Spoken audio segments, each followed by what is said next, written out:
Hello everyone, welcome to PMN Online. In this tutorial, we will learn how to use Brand Kit in Canva. Now, let's dive in and talk about why using the Brand Kit in Canva is such a game changer for anyone looking to maintain a consistent and professional brand image. Imagine trying to create a cohesive look across all your designs without having a centralized place to store your branding elements. It could quickly become a chaotic mess, right? This is where Canva's Brand Kit comes to the rescue. It allows you to keep all your branding essentials like logos, color palettes, and fonts organized and ready to use at a moment's notice.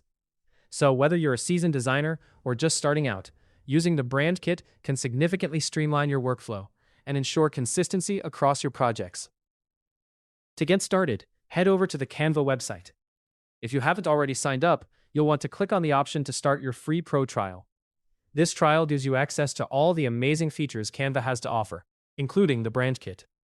If you don't have a Canva account yet, no worries. You can sign up easily using your Google account, Facebook, or even your email address. Once you're signed in, take a look at the left side panel of your dashboard. Here, you'll find a section labeled Brand. Under this section, you have two important options, Brand Kit and Brand Templates. For now, let's focus on the Brand Kit. Click on it, and you'll be taken to the setup page. Setting up your Brand Kit in Canva is straightforward. It's designed to help you manage and grow your brand efficiently by keeping all your assets, controls, and workflows in one unified space. With just a few clicks, you can replace logos and images across your designs, making updates and changes hassle-free. You can also find all your brand assets and templates directly in the Canva editor. Once you're ready to dive in, you'll be prompted to choose a plan. You might opt for a 30-day trial or a one-time plan, depending on your needs.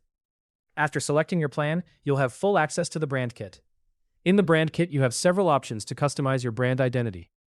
For instance, you can add your logo by clicking on the Add a New button located in the top right corner. Type in a name for your Brand Kit, such as G Labs, and click Create. Now your team members can access this Brand Kit, although only admins and designated brand designers can make changes. Next, you have the option to add your brand's color palette. You can select specific colors using hex codes or gradients to match your brand's look. This is particularly useful if you have specific brand colors that you want to use consistently across all materials. Further down, you have the flexibility to add various font styles, such as titles, subtitles, headings, and more. You can even manage uploaded fonts here. Canva also offers a unique feature called Magic Write, which allows your brand voice to be reflected in the text you generate, maintaining a consistent tone across your content. Moreover, you can upload photos, graphics, icons, and more, keeping everything aligned with your brand's aesthetic. The Brand Kit in Canva ensures that all your designs use the same colors, fonts, and logos, which not only saves time, but also reinforces your brand identity. With everything stored in one place, you can access and apply your assets quickly, making your design process more efficient. This consistency is key to maintaining a professional look across all your materials, enhancing your brand's credibility, and portraying a polished image to clients and customers.